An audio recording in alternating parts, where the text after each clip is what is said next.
Before we start our regular commission meeting, we're going to refer back to the CRA agenda number 6. We need to read that resolution for the budget amendment by title only. Resolution number 2025-0110, a resolution of the City of Lynn Haven Community Redevelopment Agency amending the final budget for the fiscal year 2024-2025 and providing for an effective date. All right, is there a motion for this? Motion to approve. Second. Motion by Commissioner Perno, second by Commissioner Peebles. Any discussion from the public? All right, City Manager, if you call the vote. Commissioner Perno? Yes. Commissioner Peebles? Yes. Commissioner Vandegrift? yes, Commissioner Ward? Yes. Mayor Nelson? Yes, motion passed. Calling to order our City Commission meeting on Tuesday, January 28th, 2025 at 5:30 p.m. We'll have the invocation and Pledge of Allegiance by Pastor Ramsey from Harvest Worship Center. Thank you. Let us pray. Our Heavenly Father, we're so thankful to be a part of this wonderful nation and a part of this wonderful city. Lord, we pray that you'll guide us in all things, that we would always be mindful of the hardship of our neighbors, and God, that you would help us to make life better for all people. We ask you to bless this meeting. In Jesus' name we pray. Allegiance to the flag of the United States of America and to the republic for which it stands, one nation, under God, indivisible, with liberty and justice for all. All right, moving to our public commentary. Ms. Parker.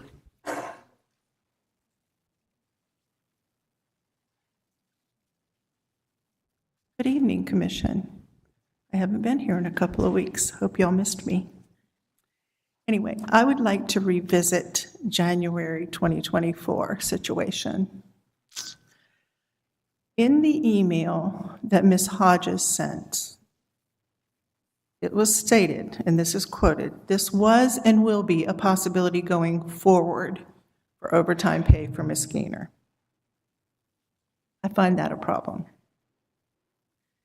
In the additional email, it said the mayor has already approved the additional compensation. Mayor, with all due respect, you are one of 5.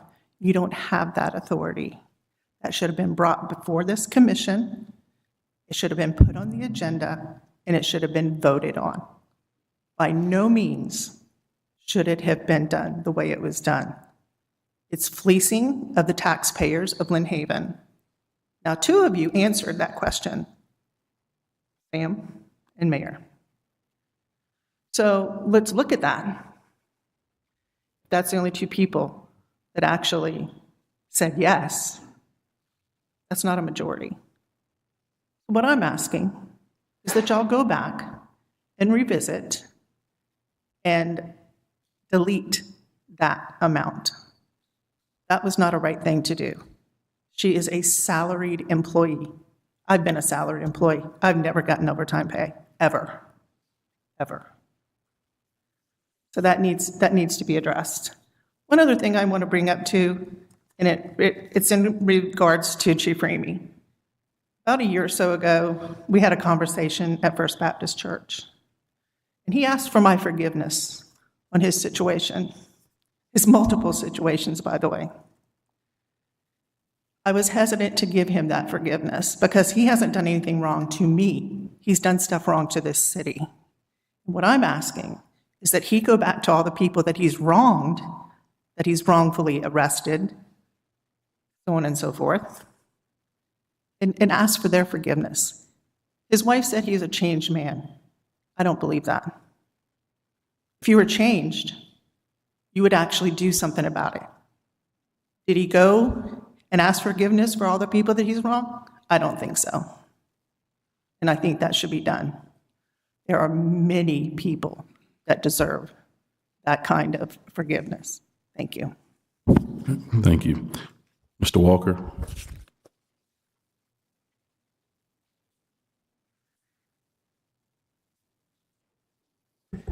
Good evening. In the last commission meeting, one of the commissioners made a remark that I should visit my optometrist to get a good, clear vision of what I see. For his edification, in 2060, I joined the United States Navy. At that time, they diagnosed me with astigmatism. From that day on, the United States government has been in charge of my health, my allegiance to the United States, which I swore to 3 times, and my health. Believe me, I have been checked out by every 3-letter designated government agency, every military, DOD, Department of State. My vision has been certified. The United States Coast Guard tests me. The United States Coast Guard gives me drug tests to make sure I'm not under anything. My vision has been and is 2025. The state of Florida acknowledges this. The state of New York acknowledges it. Maryland acknowledges it. The state of Virginia acknowledges it. And I am also a donor on my driver's license. My glasses ordained for me in 1960 have been removed from my driver's license. Sir, I don't have any problem with my vision. And I do see things. My 6 senses, I say 6 senses, have been enhanced if my vision is in front. And I can see my statement that there are 1.5 commissioners working for the citizens of this town is true. You don't have to see it. You can smell it, you can feel it, and you know it. Therefore, I think that comment was facetious and not ordained. If you'd like my medical records, I'd be glad to send them to you. Thank you. All right, thank you. Additional public commentary? All right, moving on to our reports. Proclamation, whereas since 1976, every U.S. president has officially designated the month of February as National Black History Month to honor and affirm the importance of Black history throughout our American experience. And whereas the United States joins other countries around the world in devoting a month to recognize Black history, including Canada and the United Kingdom. And whereas the observance of Black History Month began in 1926 when Harvard-trained historian Carter G. Woodson and Minister Jesse Moreland sponsored the first National Negro History Week, which was celebrated the second week in February, and later in the 1960s as part of the Civil Rights Movement, the observance evolved into Black History Month. And whereas much of the city of Lynn Haven's honor, strength, and success can be attributed to the diversity of cultures and traditions that are celebrated by the residents of this great city, and whereas African Americans have played significant roles and made lasting contributions to our city's history and the history of Florida's economic, cultural, spiritual, and political development, while working tirelessly to contribute to every aspect of American society, including business, education, politics, science, and the arts. And whereas Black History Month is a time for all Americans to remember the contributions and legacy of those who helped to build our nation, fought against prejudices to secure lives of dignity and opportunity for all our citizens, advance the cause of civil rights for all Americans, and strengthen our families and communities. Now, therefore, I, Mayor Jesse Nelson, and the City Commission encourage all residents in the city of Lynn Haven to join me in honoring the many contributions made by African Americans to our city, state, and nation, and to participate in the many educational and inspirational events as we celebrate and proclaim the month of February as Black History Month. On this day, the 28th of January, 2025, we have Mr. George Hines here from the Acure Community Group, and he'll be receiving this Black History Month proclamation. Mr. Hines.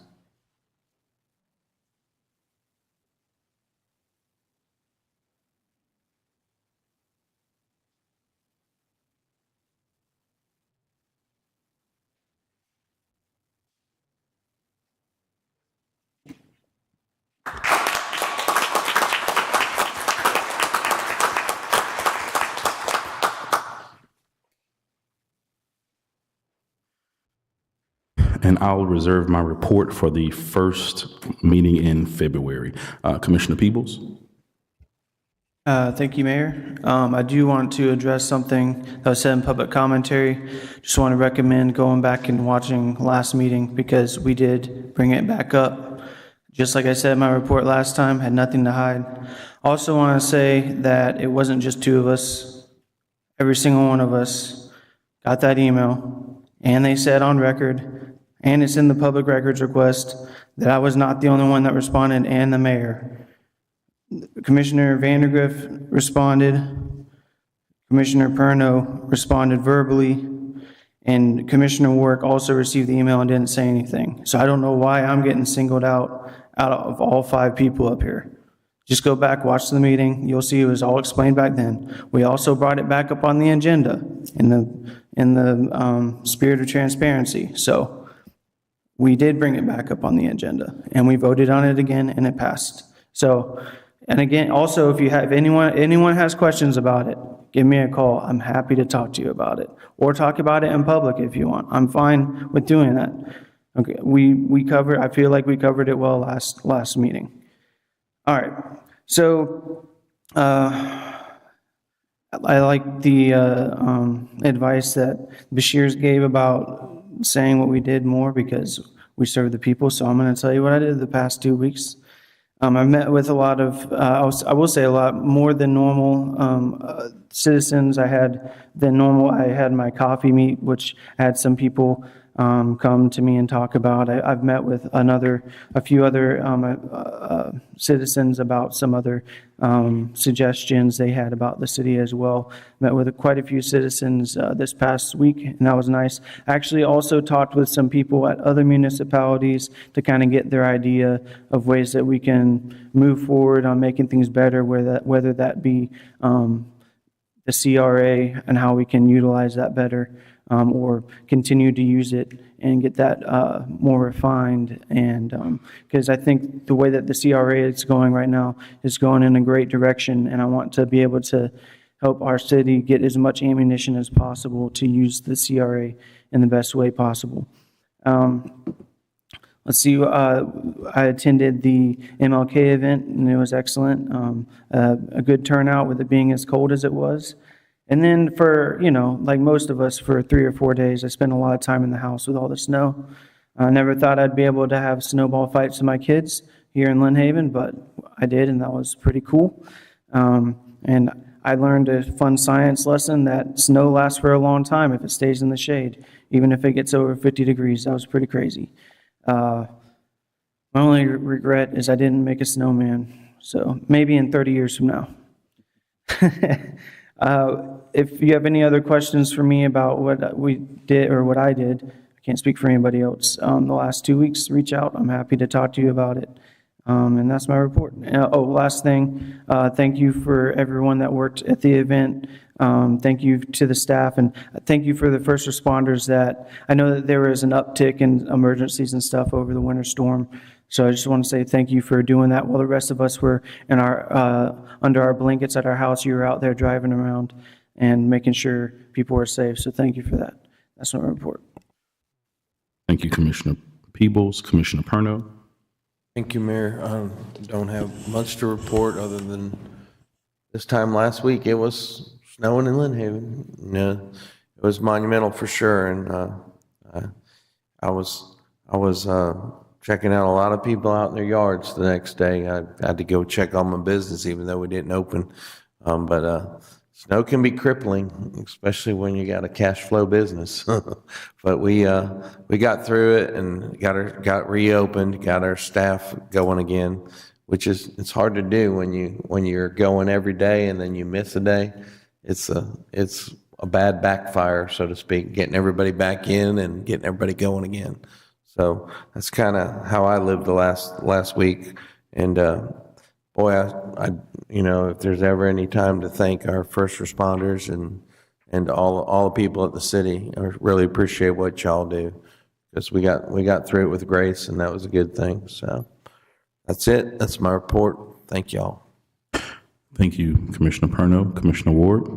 Yes, so I also did attend the MLK event. It was a good event. My family went with me, and of course, spent a bunch of money, but there was actually some pretty interesting things in there. So it was a good time. Had my time with the commissioner, had a few residents that came out. I have it once a month if anybody wants to come out. If you can't make that, you can always email me or call me. My number is 850-391-1217. I'd be more than happy to sit down and talk with you. I know a lot of us got emails about the, can't remember the name of the subdivision, it's right across the bridge on the right there. I did meet with a couple residents there and kind of listened to some of their concerns. And the one thing I wanted to say is, at the last meeting, I made a misstatement that someone corrected me on, which I appreciate that. I made a statement about how when we ran for office that we all vowed to have more transparency, and I made a comment that Commissioner Vandergrift was appointed, and it wasn't a dig on her, but then I didn't realize that she did run for office after that. So I wanted to, and I know I already talked to you after the meeting, but I wanted to do it publicly, so I apologize for that. I'm sorry for misspeaking on that. And want to thank all the staff, first responders, and dispatchers for everything they do for our city. Thank you. All right, thank you, Commissioner Vandergrift. I also want to thank the staff and the workers that cleared the roads and made them safe for our citizens. I was very impressed. I had to leave the house, I guess, about Thursday, and I was amazed at how great the streets looked. And I know the purpose. The purpose was we need to have access to the hospitals. So that's the primary concern when we have a situation like we did with the snow. And thanks to Ms. Gaynor, who finally got the state to clear the road, the 77.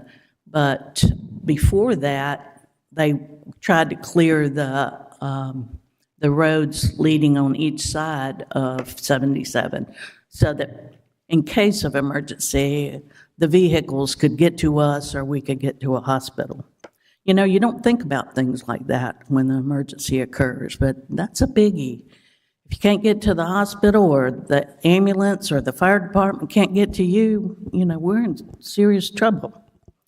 I've also spoken to several individuals that live over there in Casa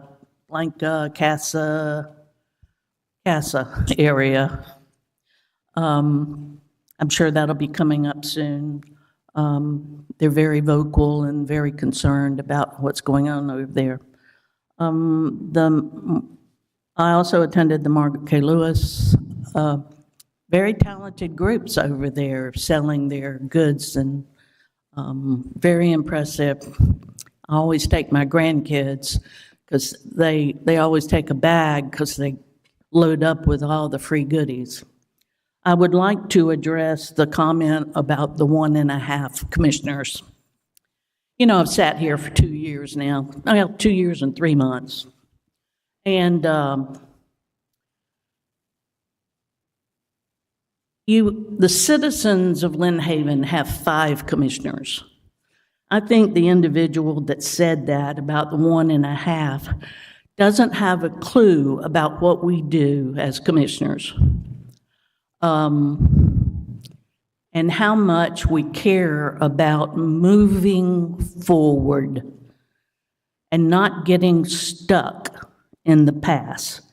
No, we're not perfect. I wish I could say I was perfect, but I'm not. I make mistakes. We all make mistakes. But we try to recognize when we make mistakes. We try to rectify those mistakes so that we don't repeat them ever again. But I just want to reassure the citizens of this town that they have 4 commissioners and a mayor that does work for them. And I'm proud to be associated with them. That's all, Mayor. Your turn.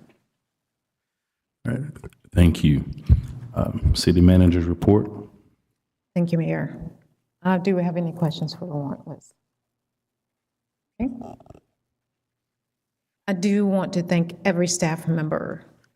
It's a team effort. We all work when it's times like this. We've been preparing for this winter storm a week in advance. That's what we do. We don't wait till the last minute and say, oh, it's here. We know that we will be a lot involved with the county emergency management, lots of meetings, lots of phone calls, but we get through it. No, we don't have all of the equipment that was in place to remove some of the snow, but we used what we had, and we were able to get those roads that needed to be moved on both sides so that emergency vehicles could get through. That's the most important thing, is making sure we can get to you as citizens. So I want to thank every staff member that worked, and some of them were not in public works. They were not in utilities. It was wherever you worked that you got out and worked the streets and tried to work for you, the citizens of Lynn Haven, because that's important to us. Also want to thank some businesses that we worked with hand in hand to coordinate with them, with the city, because we explained to them opening up what it would create, more accidents and more traffic on the road. And those businesses were so good about trying to be in sync with the city so that we could have a smooth transition. So I just want you to know that the citizens of Lynn Haven, that this entire staff, including myself, worked tirelessly for you. It doesn't matter what is ever said or done. We won't ever stop working for you because we love the city just as much as you do. And so I just want to thank you. MLK Day was really wonderful. We had a great turnout, lots of great food trucks, and it was cold, but it was surely well worth it. We were fortunate enough, I'm so glad that we did not do our replanting before the winter storm came on. So we are going to be doing some replanting in Sheffield Park for some of those places and those trees and bushes that would need to be replaced. There is a vacancy or vacancies on the beautification board. If you'd like to be a part of that, please submit your application for that. We also just want to bring to your attention, Table Talk is Thursday, January the 30th at 5:30. We have submitted 2 FDOT grants applications for funding for approximately 2.8 miles of new sidewalks as part of our sidewalk master plan that we are developing. Bobby Baker has taken the lead on that, and it is a sidewalk master plan for the next, we've already been in kind of a 3-year mode, so probably in the next 7 years that we will be putting that together. For the city to continue the sidewalk plan, because we found out that that is very good for the city. The mobility impact fee that the city passed a couple of years ago has been very helpful with that, along with some of our funding from grants and from the city budget. And so you will see some construction that's going on here on Pennsylvania. This is C.W. Roberts. He's working on a new raw water line, and that's from well 3 to water plant 1. So you may see the road blocked off a little bit right out there at Sheffield Park. Just know we're upgrading infrastructure right there. And then we just like, again, to thank everyone for their patience and really everyone for their help that they give us in the city of Lynn Haven. Mayor, that's my report. Thank you. Thank you and all the staff for the work that y'all have put in the past couple of weeks. I know it's been a lot to do with planning for the storm coming, working on the MLK event. There was a lot of work that went into that. So thank you all for the selfless sacrifice that you made in order to ensure that our citizens were safe and secure. City Attorney? I have no report.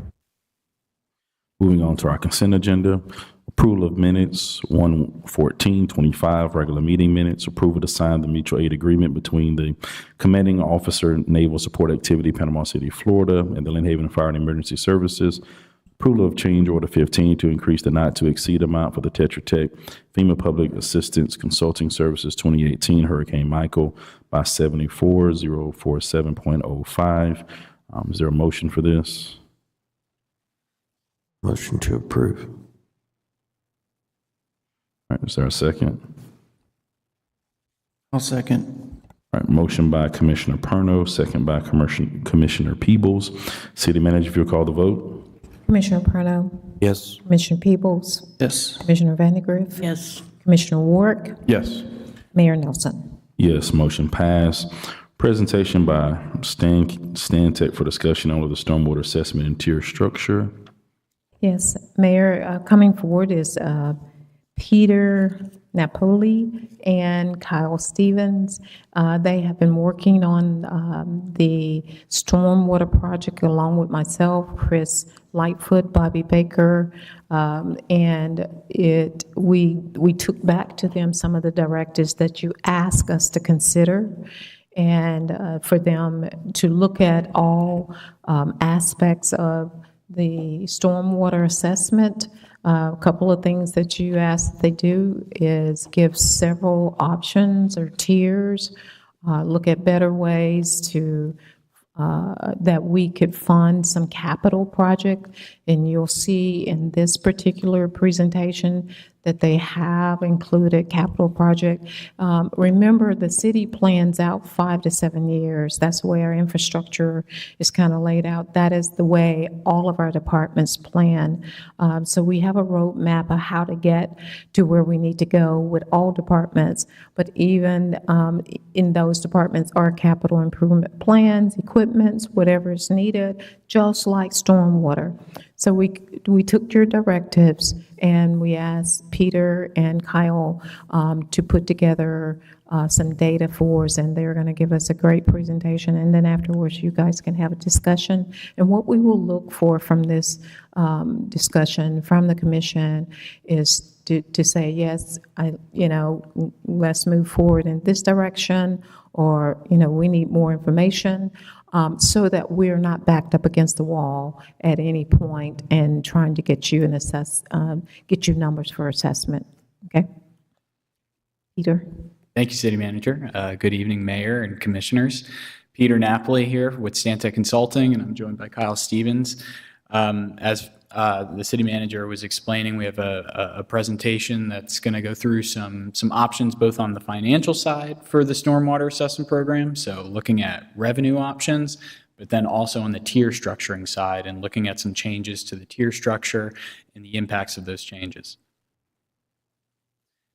But before we get into those two topics, I'm going to start with a little bit of background, because a lot's happened within the past 5 years with the stormwater assessment program. Just to get everybody an overview of where you started and where you are now and what's changed in between that time.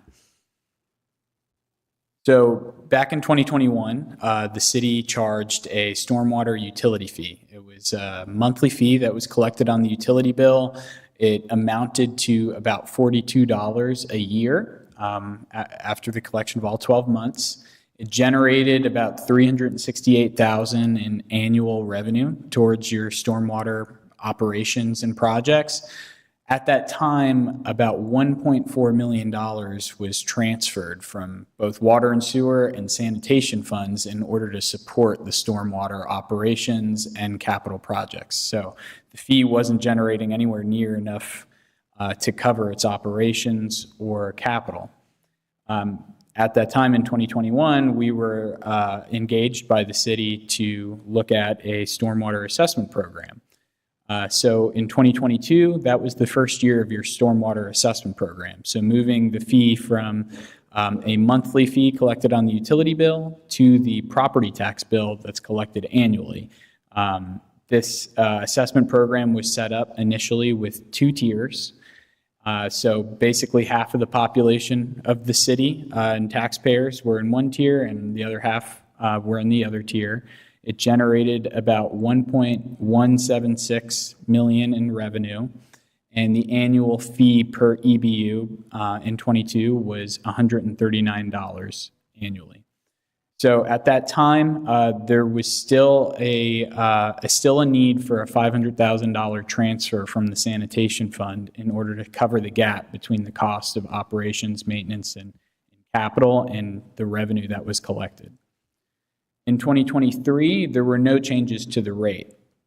So you retained that rate of $139. You generated slightly more in revenue, about $10,000 more, and that's because every time a new house is constructed within the city, that's new revenue that is collected through the assessment program.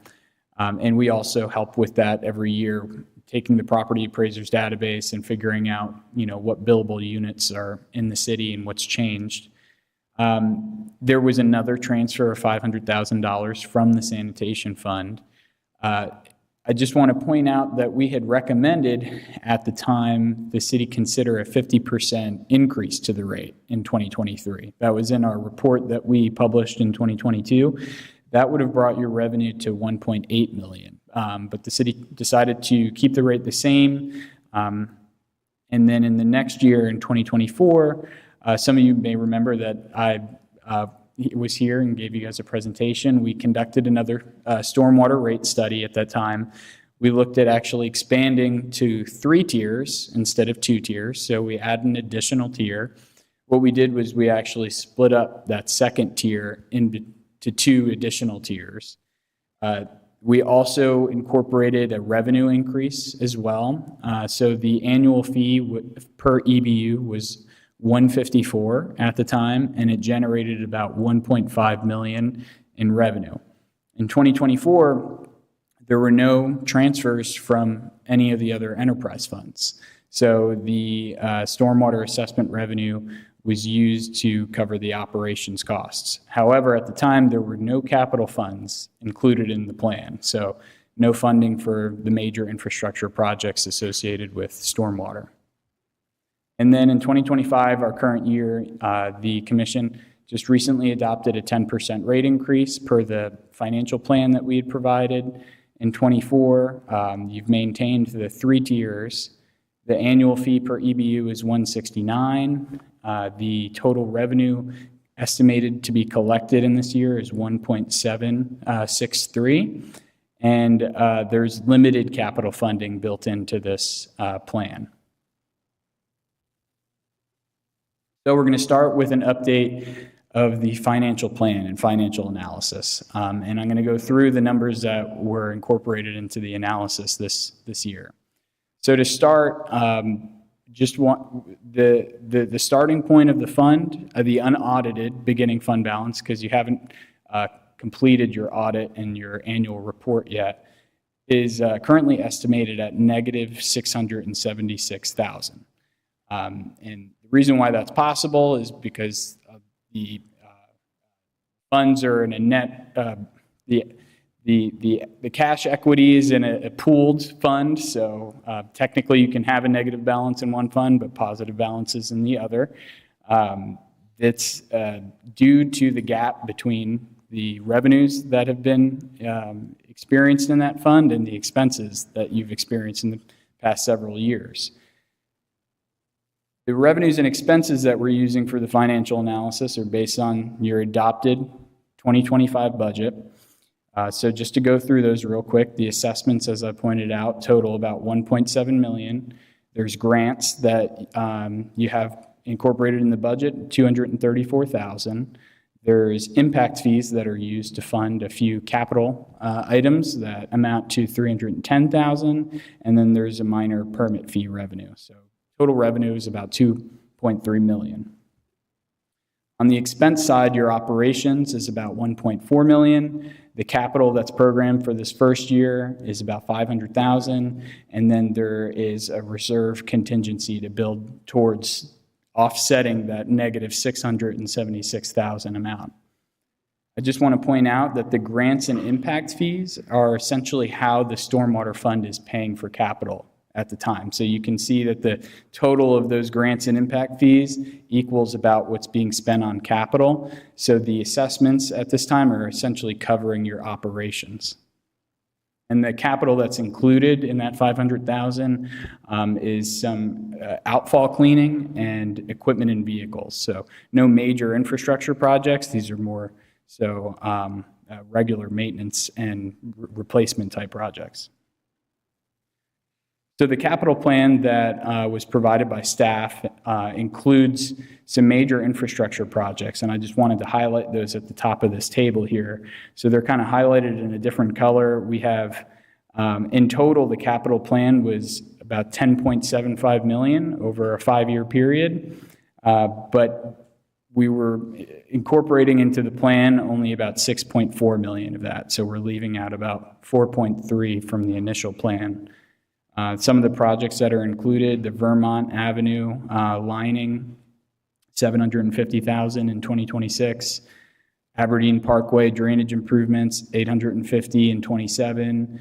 East 10th Street drainage improvements, $1.25 million in 2028. And then the first year of a West Side outfall project that will need continual funding in the future after that. But that first year includes $800,000.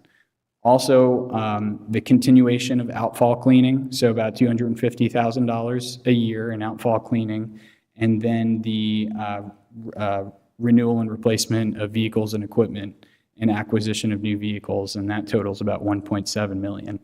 So when you look at the capital plan over the next 5 years, it totals $6.4 million, and that's an annual average of about $1.2 million. So this first scenario we wanted to review here with you isn't actually a realistic scenario. But we wanted to give you a sense of what it would look like if you didn't change your rate at all going forward for the next 5 years and went through with funding this capital plan. At the end of the 5th year, you'd be in a negative balance of $5.2 million. Again, that's not realistic. Instead of actually completing those capital projects, you wouldn't complete them and you'd end up deferring them. I want to direct your attention to the graph on the right-hand side with the lines. You can see the orange line represents all the cash out. So that's the operating costs and the capital costs. The black line represents your revenues. The black line is above the dashed blue line. That's your operations. So basically the stormwater fund right now is successfully funding the operational costs. It's the capital that's the issue and is the decision point for the commission and the city on how much funding do you want to go towards the capital, what projects do you want to be completed. So this first scenario here is a one-time increase in 2026 to allow the city to be able to afford all of the capital and the schedule that I just showed you within the next 5 years. We wanted to show you a rip the Band-Aid off solution, essentially, all in 1 year. What would it take? This is a 70% increase in revenue. So going from 1.7 million in annual revenue to 3 million. That left-hand graph is what shows your end-of-year fund balance. So the amount of money in the bank account for the stormwater fund, you can see in that first year in 2025, it's below the zero. It's in that negative 676, or at rather about negative 400. And then in each year it goes up and you maintain a healthy reserve balance. That's another goal of the stormwater fund, is to have a minimum reserve in case of emergencies and unforeseen circumstances, similar to how your utility funds and general fund have a minimum reserve policy. We want the stormwater fund to build that up over time. On the right-hand side, with the line graph that we showed you in the last slide, you can see that it covers the cash in, and the revenues from the stormwater fund adequately cover all of the expenses over the 5-year period, and the fund is in a healthy situation. This next scenario here is where the city could utilize some of the surtax funds to fund the capital. So what we did was we incorporated this beginning next year, about $300,000 annually allocated towards the stormwater capital to try to offset some of the impact on the rates. This actually brings down the rate increase that's necessary from 70% to 50%, so about $2.6 million in total revenue in 2026. It's a similar situation where you have stable reserves over a 5-year period, and the city is able to accomplish all the capital projects that were listed. So with that, we're going to pivot now into the discussion relating to tiers and the rates, and Kyle's going to lead that discussion for you, and then at the end, we're going to come back and summarize it all. Perfect. Thank you, Peter. What I want to go through next is really to talk about and switch gears from how much revenue do we need to how do we collect that revenue. And the city currently has an assessment in place, and I'm going to use the graphic up on the screen right now to describe where we currently are, and then a number of options that would be available to the city going forward. And specifically today, we'll be talking about the residential fee, so single-family residential. The graphic before you here is a measurement of impervious area on the x-axis on the bottom, and then on the y-axis, that's the number of properties that have that measured impervious area. For this particular assessment, impervious area, you can think about as that developed part of the parcel, right? Anything that's got a roof or cement, that's the gold standard in the stormwater industry for measuring the potential generation of stormwater and the sizing of the system that the city has to have in place. And so a couple things in here, as Peter mentioned, we've moved to a 3-tier system. That's a very normal step that stormwater utilities take. They oftentimes get set up with a relatively simple structure, and then over the following years, we'll look at expanding that structure to make sure that the fee is as sensitive as possible to different types of parcels, but also balancing objectives, keeping the fee relatively simple and ensuring we're getting that overall revenue collection that we want in a given year to ensure the fund's sustainable, the analysis that Pete just went through. I have a couple observations here that I just wanted to point out. So first, overall, you'll notice kind of back to statistics 101, we've got this bell curve shape. We have parcels that look very similar to one another, and that's because in the single-family class, they often are, right? We've got driveways and garages, and the big difference is here is the amount of development. So some homes are bigger than others as you move across. You'll notice our first big spike there, that's a number of townhomes that have been developed within the city. They all have a little bit of a smaller footprint, but a large number, so they show up as that spike. And then as you move across the distribution, it's very often the case that you'll see this tail that kind of filters off to the right. So you'll have a number of parcels that have a much larger amount of impervious than the average impervious that a normal single family would have. And this actually trails off into the high 20,000s for some of the larger parcels within the city's boundaries. 2 observations I have here that will be showing up in the next few slides as far as recommendations are moving from an EBU. So in the vernacular we use for stormwater assessments, that's an equivalent billing unit. It's basically the divisor we use when we think about assessing other property types. So think about our measured properties and our commercial. They're oftentimes much bigger. We'll divide that right now by 3,900 to come up with how many units for the assessment purpose. It's very common for, once utilities have a 3-tier system or more, to use an ERU. It's an equivalent residential unit. It's just the average square foot on a single-family home. It's a lot easier for folks to kind of understand that dynamic and apply it. And it also goes into how we price that middle tier. And so I'll talk about that in a second. The other item that I see when I was asked to kind of diagnostically look at this is the first tier is a bit wide as we've restructured it. So it's got 52% of all single-family homes in it. What you really want to see ideally here is a balancing. You want to see about 16% of the homes on the front side, 16 on the back, and the rest in the middle, kind of this bell curve, if you will, and a balance between the top and the bottom. Doing that ensures that you're going to have the same price per square foot for single-family as well as other uses within the city. So it's just more ensuring that this aligns with the overall goals of ensuring it's proportional.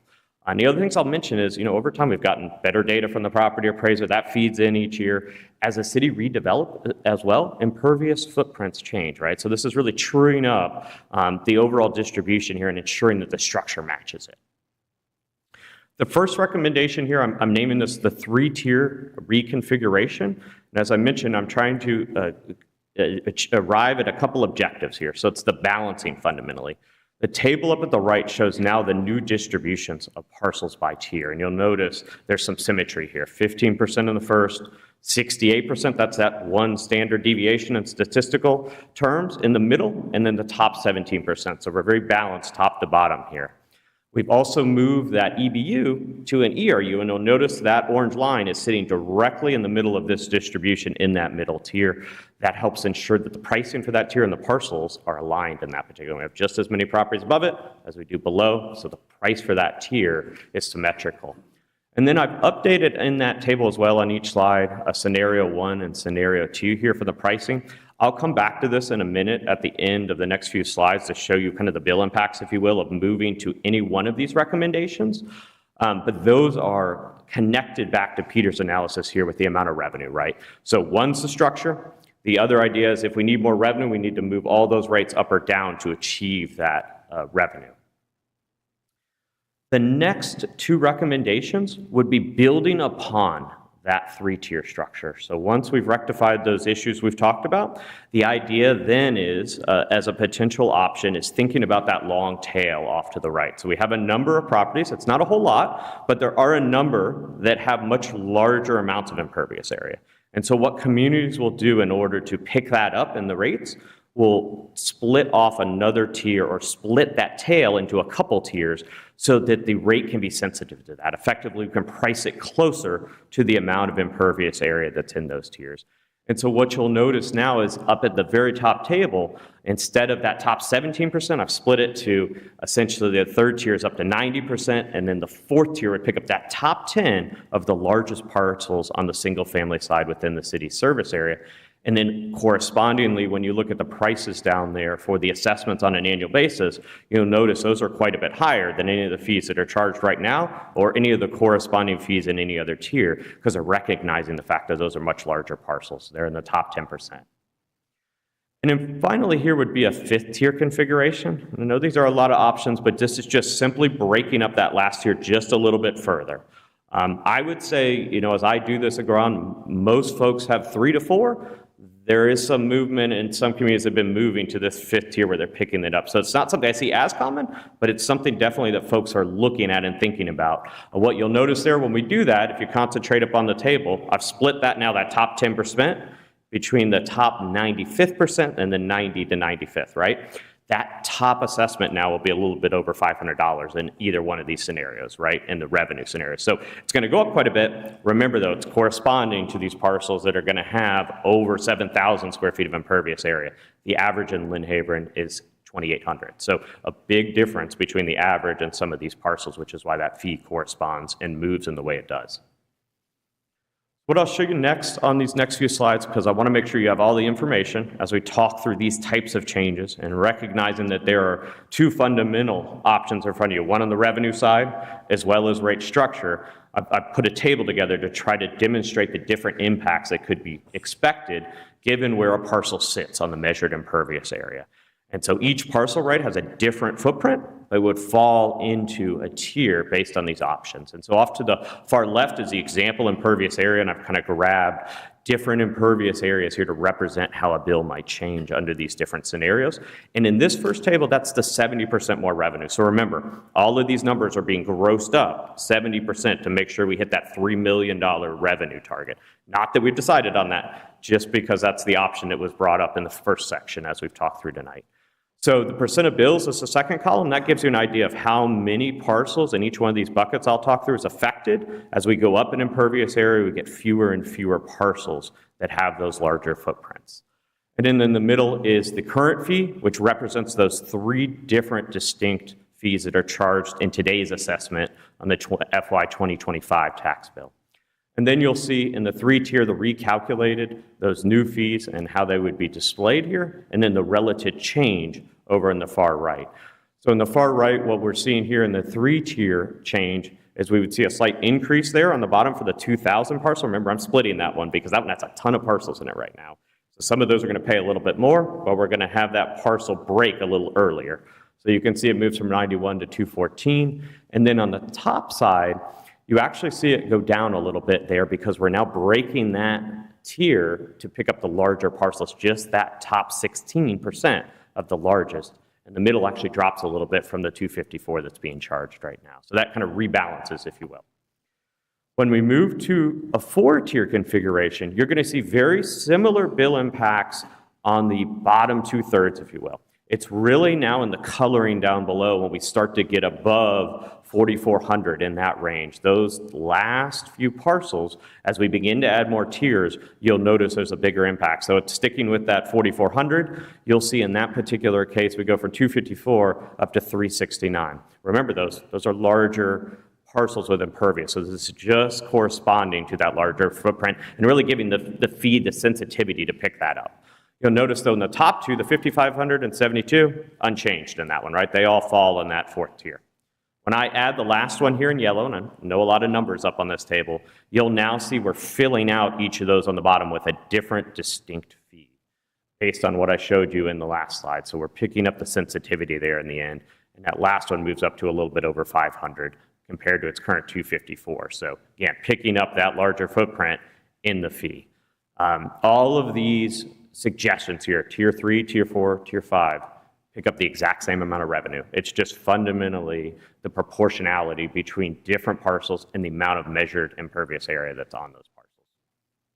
Now, I've also built another table here. I'm not going to go through the exact same discussion because we went through all those a second. It's the exact same impacts. It's just as we have our back and forth, I've got this as backup in case you wanted to look at that 50% scenario in the impact here. But what I'd love to do is bounce to this slide, really, because it's a lot of information as we go through here. And I know you might have questions or you might want to go back to certain slides to have a discussion on. And so this is really the opportunity to go back to those and have those discussions. These are, as we saw, and Peter and I went through this analysis with staff, the main items that we needed to really surface and put in front of you tonight. We're very early in the year, which is great, because as we get that direction, we're able to really incorporate that going into the summer budget season. And a reminder, the final adoption for these rates would be in the middle of September, right, for the next tax year going into 2026. With that, I'll open any questions or any parts of the analysis you'd like us to go back to. Right, starting with Commissioner Peebles and then, to Commissioner Purno, Ward, and Vandegrift for our questions. Commissioner Peebles. First, I want to say excellent report. Tons of data, very well done. So thank you. I really appreciate this. This is awesome. You guys are more experts than I am, but I will say for the commission here, that was kind of what I was seeing when I brought this forward and said we need to look at it, is that tier 1 was way too large. And I think the data proves that. So I definitely think some restructuring needs to happen. I really like these options that you brought forward. It makes a ton of sense to me. In fact, I don't really have a question because you explained it so well. But I just wanted to say that I definitely support one of these scenarios going forward and changing the tiers. I don't know if you want to ask questions first and then we give our opinion, or if you want me to go ahead and give my opinion. All right, so my opinion is I really like going with scenario on number 1 here. I really like scenario 2. I do have a question, actually. So if we were to do this, it's 50%. That's a one-time increase for the next 5 years, right? It would be. Okay, so yeah, I like that. And with the surcharge revenue, the offset. Correct, some of that correct, coming in. yeah. But it'd be a one-time for the next 5 years. We wouldn't have to change the rates. Okay, all right, cool. Not. So it would bring in that additional revenue each year going forward, which Right. is what allows us to fully fund that capital program. Cool. All right, so I definitely like that scenario, scenario 2. You guys probably already know that I'm a fan of 5 tiers, but if everyone else, decides otherwise, just the fact that we have the 3 tiers recalculated is a win for me. So I'm happy. I personally like scenario with number 1, scenario 2 with the 50% with the surtax, and 5 tiers. Just because I'm a fan of getting closer to the square footage per property, and I think that does the best job of doing that. But again, like I said, I'm just happy to see these options in the first place. Commissioner Purno.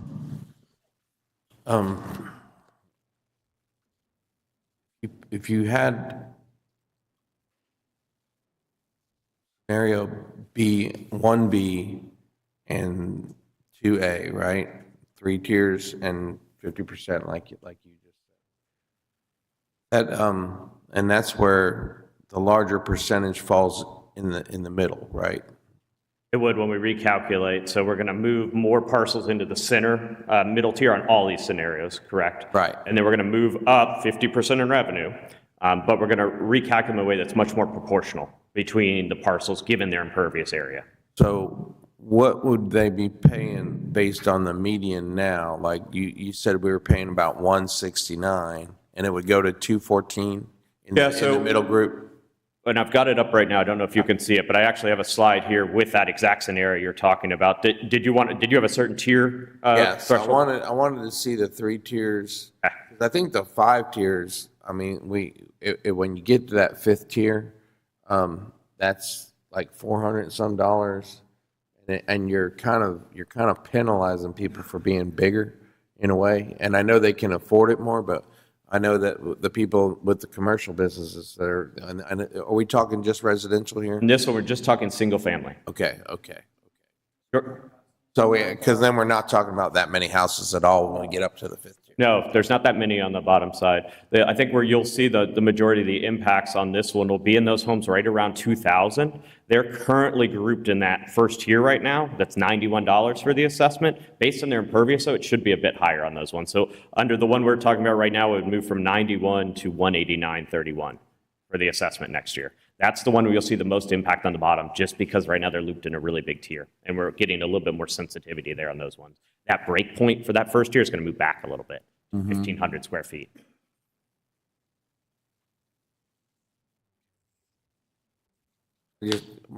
Based on, I'm thinking about, the home, my home and the average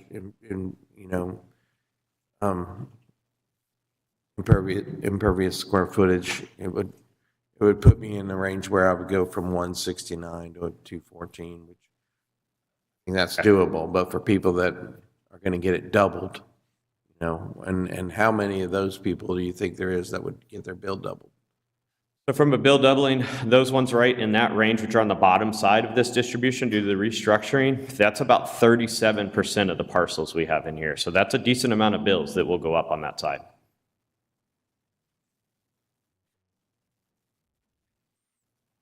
So that's 37% of the. That are on that. So if I come back, and I don't know if you can see my screen, I can show you exactly where those guys are. I was just wondering, like, total number of rooftops. Total number of rooftops. I can definitely get the number for you in a follow-up. That's all, and I'm agreeable to what Sam said. If it comes to that, I just definitely want to hear from the people who are getting their bill doubled, though. Let's hear what they have to say. So. Remember, part of that's the 50%, right? That's the more revenue. So that's compounding on the change. And then both of those added together. One time doesn't change. No, one time doesn't change. This would provide enough revenue for the next 5 years to do all of the capital projects that have been identified with that extra surcharge money coming into the fund. So the fund would be self-sustaining with capital now included. But we're still, there's going to be an assessment every year going forward. Yes, sir. And I think from some of what we've heard from some of the citizens is that they're paying the fees, but there's no capital projects being done with the fees. So knowing that capital projects are going to be done. Knowing that this will be the last time we have to touch it, hopefully. During your term, yeah. tell them what they have to pay. Yeah. So I think it may make it more tolerable knowing that, hey, this is actually going towards capital projects as well. But I'd like to know how many people are looking at getting their bill doubled. Commissioner Ward? So this, for vacant properties and businesses, they'll stay the same. They won't stay the same. From a structure standpoint, I don't see any recommended structure adjustments there. What you're currently doing as a city, I would say, conforms with industry best practices there. But if we're going to collect 50% more revenue, those assessments would move up just that exact percent. So the same thing will happen with vacant and. They will move up 50% from what they currently pay in order to ensure we get that overall revenue numbers. It's just the impacts here I'm highlighting because they're a little bit different because of the structuring. Okay. it's, yeah, that's my concern is with the vacant properties. That's one of the complaints that I get is, why is it I pay more for my vacant property than my residential? And it's legitimate concerns. So appreciate it. Yes, yeah. And Commissioner Vandegrift?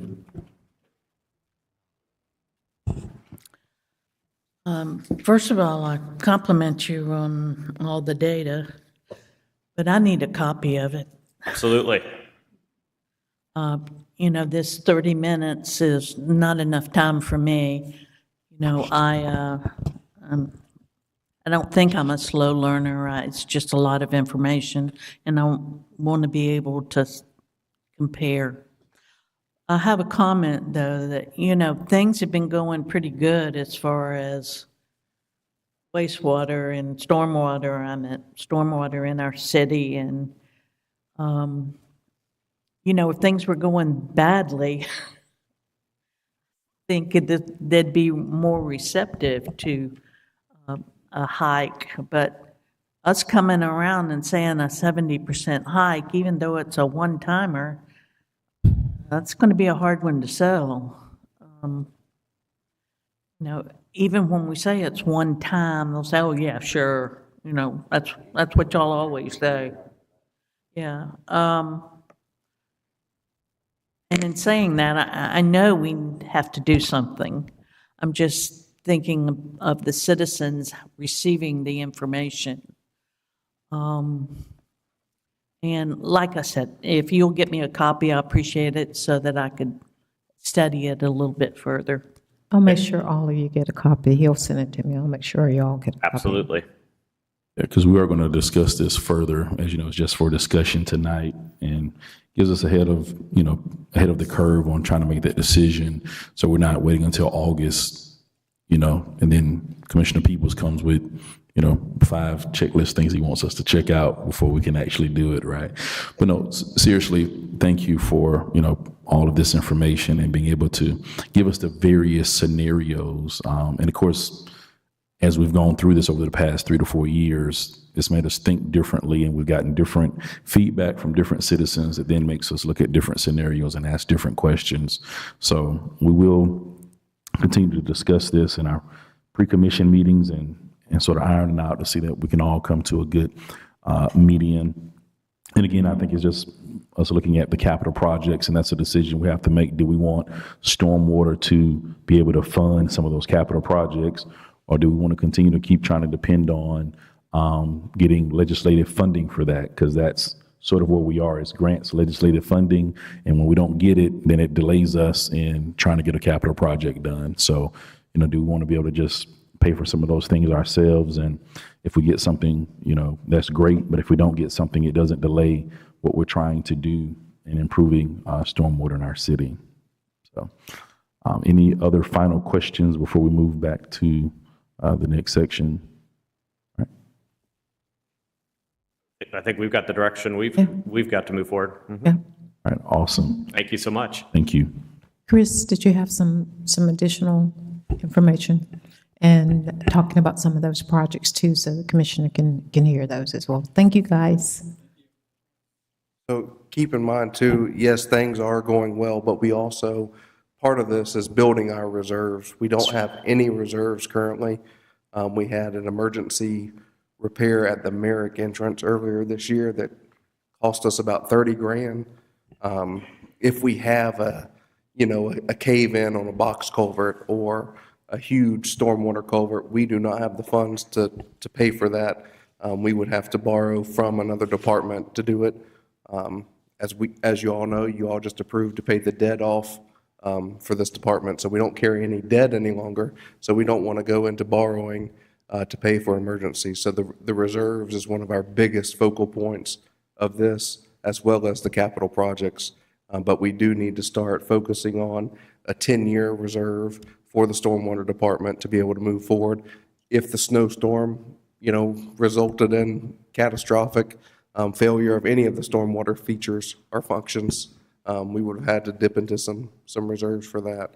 So that is one of our big focus points that we need to worry about when you all decide what you're going to approve for this. any additional questions for Mr. Lightfoot at the moment? All right, moving on to number 12, final reading of ordinance 1173. City manager, if you'll read that by title only, please. Yes, sir. Ordinance number 1173, an ordinance of the City of Lynn Haven amending Chapter 50, Personnel, Article 4, Firefighters Retirement System of the Code of Ordinances of the City of Lynn Haven, amending Section 50 through 149 Supplemental Benefit Component for Special Benefits, Chapter 175 Share Accounts, providing for inclusion in the code, providing for severability of provisions, repealing all ordinances in conflict herewith, and providing for an effective date. All right, is there a motion for this? I'll motion to approve. Second. All right, any comments from the public? All right, city manager, call the vote. Commissioner Peebles, Yes. Commissioner Perno, Yes. Commissioner Ward, Yes. Commissioner Vandegrift, Yes. Mayor Nelson. Yes, motion passed. Final reading of ordinance 1174. City manager, read by title only, please. An ordinance of the City of Lynn Haven amending Chapter 50 Personnel, Article 3 Police Officers Retirement System of the Code of Ordinances of the City of Lynn Haven, amending Sections 50 through 104 Supplemental Benefit Component for Special Benefits, Chapter 185 Share Accounts, providing for inclusion in the code, providing for severability of provisions, repealing all ordinances in their conflict herewith, and providing for an effective date. All right, is there a motion for this? I'll motion to approve. Second. All right, any comments from the public? City manager, recall the vote. Commissioner Peebles, Yes. Commissioner Perno, Yes. Commissioner Vandegrift, Yes. Commissioner Ward, Yes. Mayor Nelson. Yes, motion passed. Final reading of ordinance 1175. Smalls.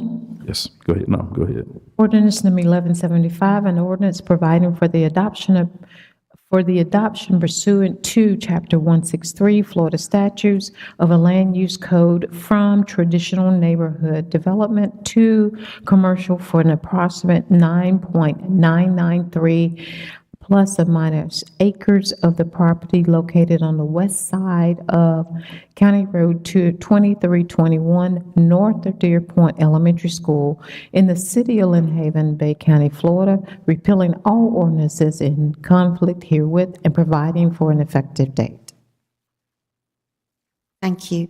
This is the final reading and public hearing for Ordinance 1175, the Small-Scale Future Land Use Map Amendment. The applicant was John David, and the agent is Richard Funtner from Dewberry Engineers, who is here tonight. The parcel number is 08710-030-000, and the property is located on the west side of County Road 2321, north of Deer Point Elementary. The size of the parcel is approximately 9.99 acres, and the existing future land use map designation is traditional neighborhood development. The proposed future land use map designation is commercial, and the property is currently vacant. The future land use designations of adjacent properties is what we're supposed to look at to see if it is going to be compatible. To the north is County Road 2321 and Bay County Residential. To the south is traditional neighborhood development. To the east is County Road 2321 and Bay County Residential. And on the west is Bay County Agricultural and Bay County Timberland. I wanted to also let you know, and the applicant does know this, that there is no city water or sewer available to this parcel. So they do understand that if they come back with a development order for it, they will have to have county water and sewer because we will not allow septic tanks and wells. Also, a small portion of the parcel is in the Deer Point Reservoir Protection Zone. And I'll show you that on a map in a moment. Certain uses are not allowed within the zone. So, you had asked as to what would be put on there, and we're not supposed to look at what could be, but the possible uses. But there are certain uses which would not be permissible because of that zone, even though it is only a tiny piece of the parcel.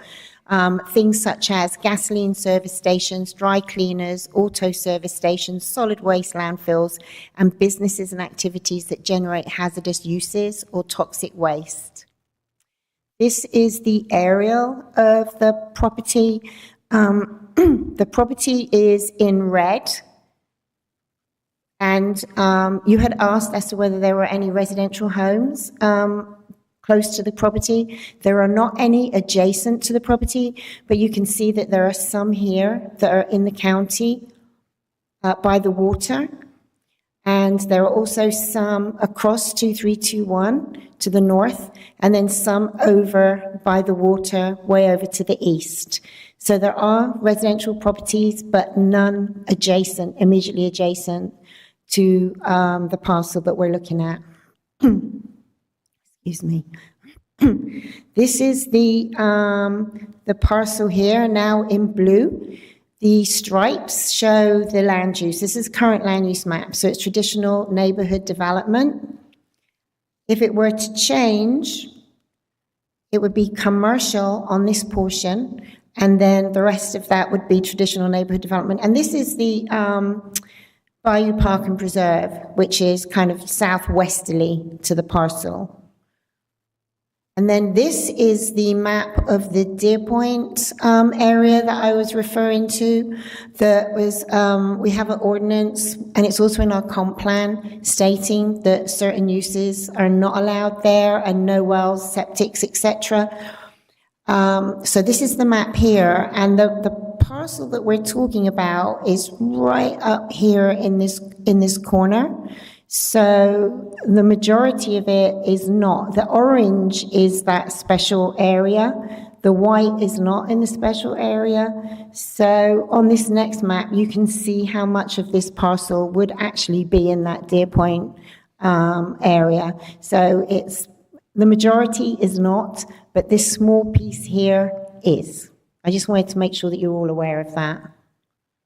Thank you.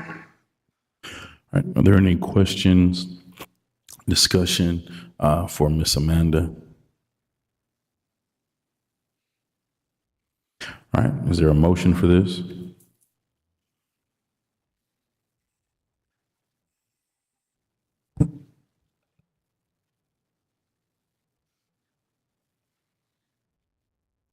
I move that we accept this ordinance. All right, there's a motion by Commissioner Vandegrift. Is there a second? I'll second it. All right, is there additional discussion from the commission? All right, discussion from the public? All right, City Manager, you call the vote. Commissioner Vandegrift, Yes. Commissioner Peebles, Yes. Commissioner Ward, Yes. Commissioner Purnell, Yes. Mayor Nelson. Yes, motion passed, meeting adjourned.